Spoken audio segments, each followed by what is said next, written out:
Welcome back to the channel. In today's video, we're looking at some of the worst seats in recent history of American sports stadiums.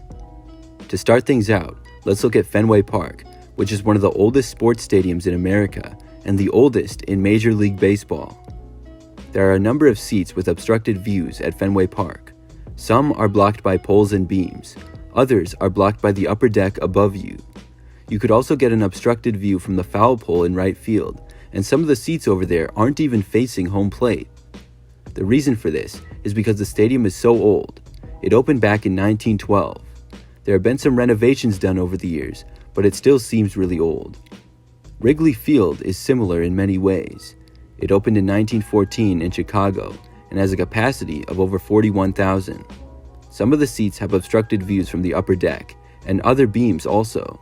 This is not unusual for stadiums with older designs. Just be careful if you go to a game there that it isn't one of your seats with a blocked view. Moving to football, one stadium that I did not expect to have bad seats was AT&T Stadium. This is the home of the Dallas Cowboys in the NFL, and it's fairly new, having opened in 2009. It is also an indoor stadium with a capacity of 80,000. There are field-level suites for fans that actually go slightly below ground. You're right behind the sidelines, but some fans feel that it's almost too close. This picture was posted online, which shows how you can't really see anything. The fact that you're so low and the players and other personnel standing on the sideline blocks a lot. However, most suites do have a higher seating area that fans can go to. Another NFL stadium that has some seats that are pretty funny to look at are these at Lucas Oil Stadium. This is in Indianapolis, Indiana, and the home of the Colts. Not only are these seats high up and in the corner of the nosebleeds, but there are two giant beams right in the way of the field. I really hope that these seats have been removed or something. There are actually a few other pictures of bad seats in Lucas Oil Stadium. These have obstructed views from different sections. It's not that old there either. It's an indoor stadium which first opened in 2008. Arizona Stadium is the home football stadium of the University of Arizona. It opened back in 1928, but has been updated over the years. This is what it looks like today, and the capacity is over 50,000. Photos were posted online of what is said to be the worst seats in the stadium. It's section 16, rows 40 and 41, and seats 1 and 2. They look sort of out of place and are right next to a wall. You kind of wonder if the stadium put these in as a joke. If you sit there, you might not be able to see anything, but at least you have aisle seats. There are a couple of other horrible seats in college football stadiums. These are at Western Michigan. They play at Waldo Stadium, and in Section Z at one end zone, there are 3 rows of seats next to a brick wall. It looks pretty strange to say the least. The Ohio State University also has this horrible seat in the upper deck. You can really only see one end zone and hardly any part of the field at all. It's crazy to think that people actually sit here. But like many other college football stadiums, it's very old. It first opened in 1922 and obviously has had renovations, and those renovations can cause the bad seats. The capacity is an insane 102,000.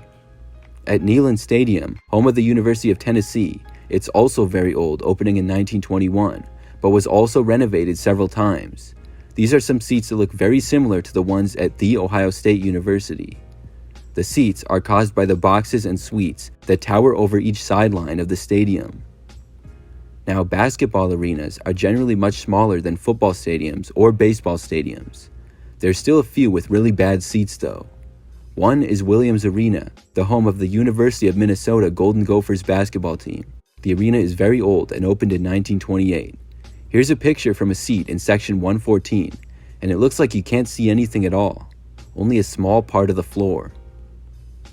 Assembly Hall of the University of Indiana has one of the stranger-looking basketball arenas. For some reason, the seats in the upper deck look like they're really steep and almost completely vertical.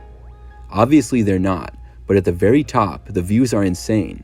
Some views are a little bit obstructed, and you probably feel like you're directly above the players on the floor. Now to talk about hockey. Barclays Center is in Brooklyn, New York, and the home of the Brooklyn Nets of the NBA. For the NHL, it was home to the New York Islanders from 2015 to 2020. And for hockey, there was a whole section of the arena called limited view seating. The good news is that the seats there were generally much cheaper than the others, but it was still annoying to fans sitting there. They're at one end of the arena, and if you're sitting higher up, you can't even see one of the goals. Because of this, you might not see any of the scoring.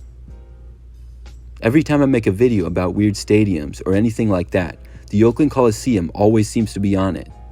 The Coliseum is currently the home of the Oakland Athletics, but it's a multi-use stadium that's been home to the Oakland Raiders of the NFL as well. There are many quirks there, and also several areas with bad seats. The top upper decks are extremely high up and never seem to be used, but down on the sides, there are some views that are blocked by walls. You can't even see home plate from these seats.